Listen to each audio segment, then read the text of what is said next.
구경 1승 보성론 6.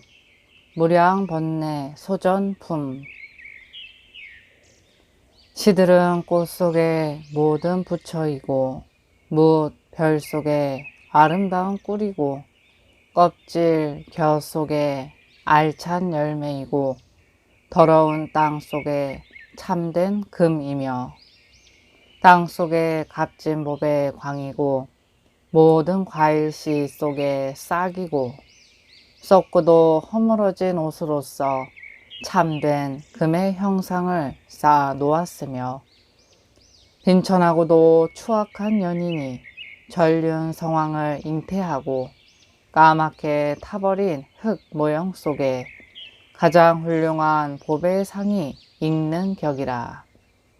중생들의 탐욕, 진심, 무치와 허망한 생각과 번뇌 따위에 그 모든 때 속에서도 다 열애장은 있기 마련이네. 꽃, 벌과 껍질, 겨와 더러운 똥과 땅, 과일과 또는 낡은 옷과 빈천한 여인과 타버린 흙 모형은 번뇌의 때하고 서로 비슷한 것이며 부처님과 꿀, 벌과 참된 금과 과일의 싹과 금 형상과 전륜왕과 가장 훌륭한 보배 형상 등은 열애장과 서로 비슷한 것이네. 문. 꽃과 부처님의 비유는 무슨 뜻을 밝히기 위한 것입니까? 답. 시들어진 꽃을 말한 것은 모든 번뇌에 비유한 것이고 모든 부처님을 말한 것은 열애장에 비유한 것이다. 개송으로 말하겠다. 공덕으로 장엄하신 부처님께서 시들은 꽃 속에 머물러 계시지만 청정한 하늘눈을 지닌 자는 꽃을 제거하면 부처임이 나타나는 것을 보나니 부처님 눈은 자체를 보는 법이어서 일체 중생들에게 두루하되 아래로 아비지옥에 이르기까지 다 열애장을 부족한 것을 보시는지라. 스스로 항상 머무는 곳에 처하사 자비의 방편으로서 일체 중생들로 하여금 모든 장애를 멀리 여의게 하시네.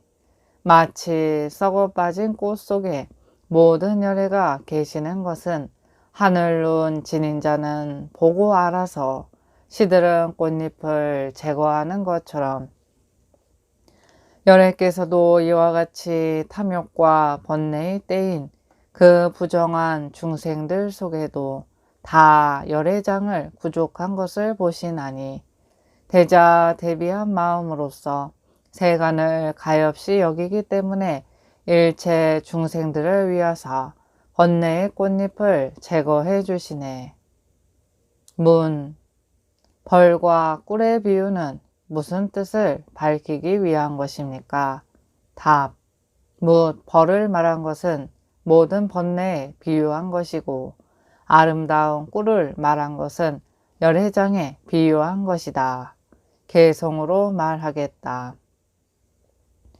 최상의 묘하고 맛 좋은 꿀이 뭇 벌에 둘러싸여 있지만 필요로 하는 자는 방편을 베풀어 법을 흩어버리고서 꿀을 취하나니 열애께서도 이와 같이 일체 지혜의 눈으로서 모든 번뇌의 벌들이 불상의 꿀을 둘러싼 것을 보시는지라.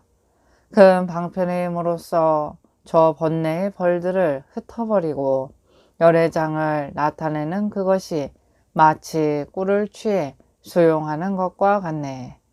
백천억 나유타의 그 벌레들이 미묘한 꿀을 가로막음으로써 능히 가까이 할 자가 없지만 슬기 있는 자는 꿀을 필요로 하여 저 벌들을 살해하고서라도 최상의 맛 좋은 꿀을 위해 뜻대로 수용하는 것처럼 번뇌 없는 지혜는 꿀과 같아서 중생들의 몸속에 있는데 번뇌는 독한 벌레와 같으므로 이 때문에 열애께서 살해하시는 것이네.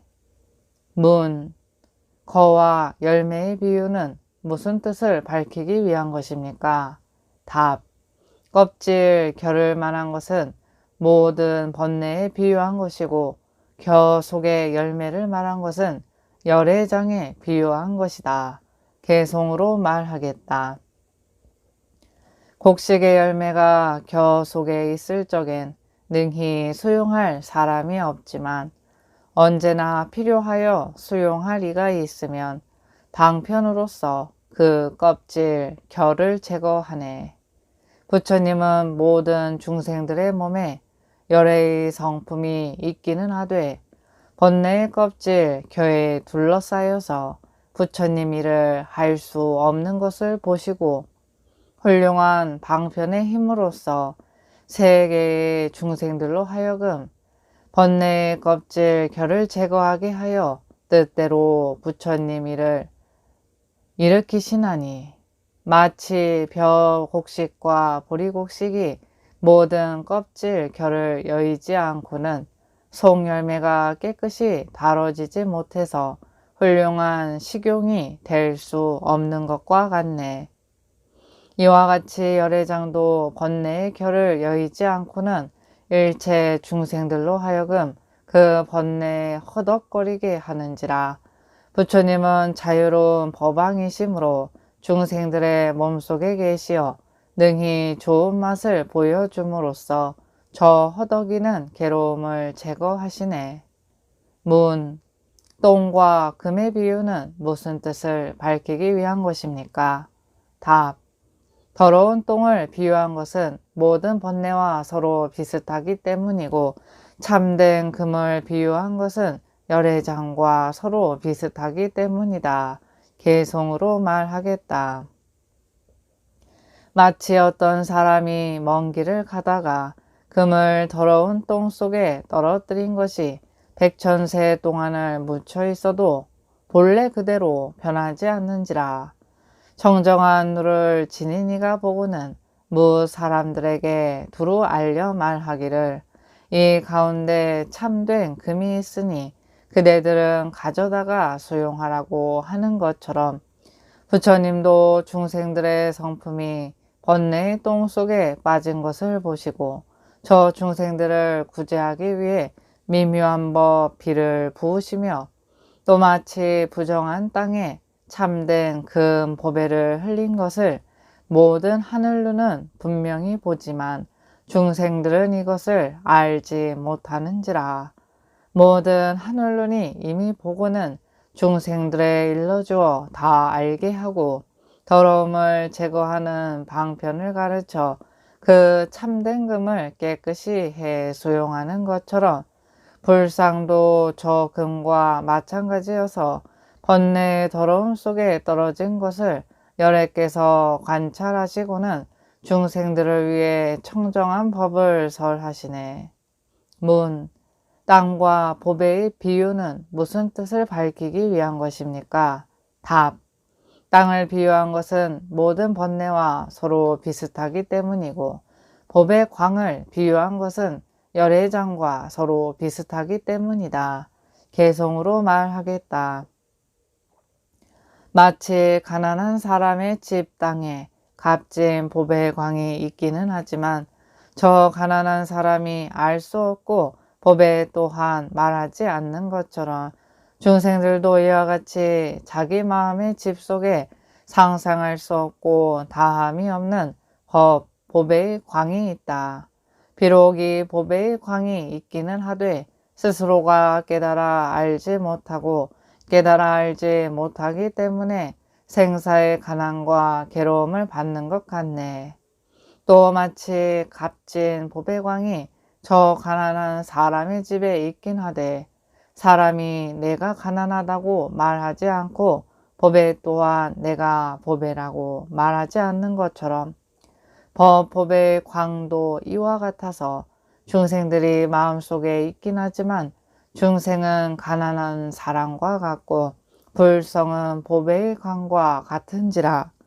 저 중생들로 하여금 이 값진 보배를 얻게 하기 위해 이 때문에 모든 열애께서 일부러 세간에 출연하시는 것이네. 과일과 싹의 비유는 무슨 뜻을 밝히기 위한 것입니까? 과일 껍질을 비유한 것을 모든 번뇌와 서로 비슷하기 때문이고, 종자 싹을 비유한 것은 열애장과 서로 비슷하기 때문이다. 개성으로 말하겠다. 갖가지 과일나무의 종자 싹이 썩지 않음으로써 땅 속에 심고 물을 주어 자라나 큰 나무를 이룩하는 것처럼 일체 중생들의 가지가지 번뇌 속에도 다 열애의 성품이 있는 것이 무명의 껍질에 둘러싸인지라. 모든 성근의 땅에 심어 저 보리의 싹을 내므로써 차례차례로 점점 자라나 열애의 나무 왕을 이룩하나니, 땅과 물과 불과 바람과 허공과 시간과 날과 달의 인연을 의지해 다라수 등의 종자 안에서 크나큰 나무왕을 출생하는 것이네. 일체 중생들도 다 이와 마찬가지여서 번뇌의 과일 껍질 속에 정각의 종자 싹이 있나니, 바르고 깨끗한 모든 법에 갖가지 인연에 의지하기 때문에 차례차례로 점점 자라나서 부처님의 큰 법왕을 이룩하는 것이네. 옥과 금 형상의 비유는 무슨 뜻을 밝히기 위한 것입니까? 허물어진 옷을 비유한 것은 모든 번뇌와 서로 비슷하기 때문이고, 금 형상을 비유한 것은 열애장과 비슷하기 때문이다.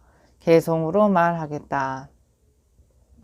허물어진 옷으로 금 형상을 둘러싸서 저 한길 복판에 버려두어도 모든 하늘루는 사람들에게 말하기를 이 가운데 금 형상이 있다고 하리니, 가지가지 번뇌의 때로서 열애장을 둘러싸 있지만 부처님의 거리낌 없는 눈은 아래로 아비지옥에까지 보시는지라.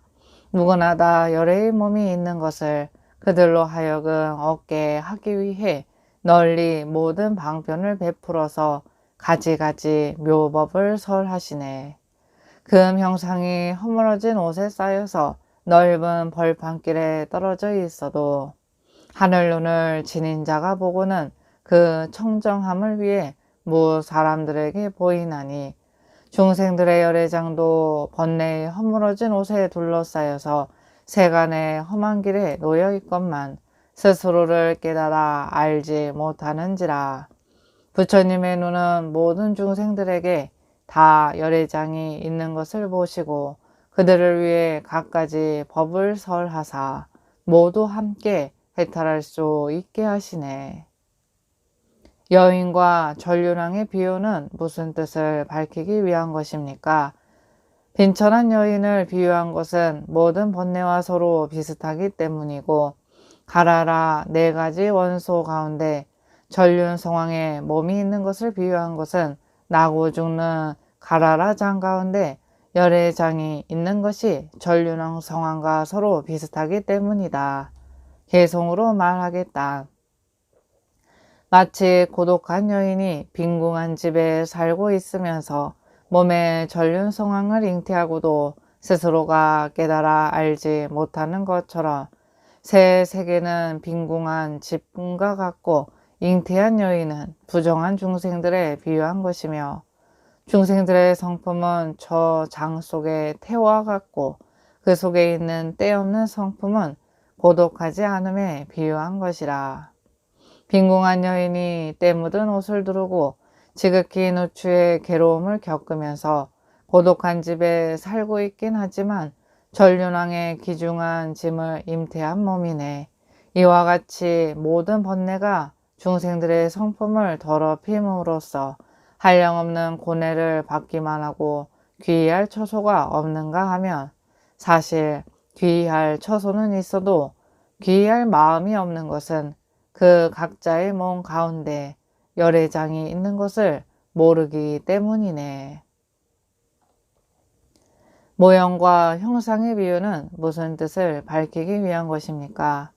지능 모형을 비유한 것은 모든 번뇌와 서로 비슷하기 때문이고, 법의 형상을 비유한 것은 열애장과 서로 비슷하기 때문이다. 개송으로 말하겠다. 어떤 사람이 진금을 녹여서 진흙 모형 속에 부어 넣으면 바깥엔 까맣게 타진 진흙이 있고 안에는 진금 보배의 형상이 있으리니 그때 저 사람이 이미 식혀진 것을 알고서 바깥 진흙의 장애를 제거하고 모형을 열어 나타나게 한 뒤에 그 속에 진금 보배 형상을 꺼내는 것처럼 불성에 항상 밝고 깨끗한 것이 객진 번뇌에 더럽혀지는 것을 모든 부처님은 잘 관찰하시어 그 장애를 제거하고 나타나게 하시네. 때를 여인 그 밝고 깨끗한 형상이 더러운 진흙 속에 있는 것을 주사는 열이 없는 것을 알고 그런 뒤에야 진흙의 장애를 제거하나니 열애께서도 이와 같으시어 중생들에게 있는 그 불성이 엄연히 번뇌에 묻어 있어서 모형 속에 들어있는 형상과 같음을 보시는지라. 능히 교묘한 방편으로서 설법의 방망이를 잘 사용하사 번뇌의 모형을 때려 부수고는 열애장을 환히 나타내 보이시네.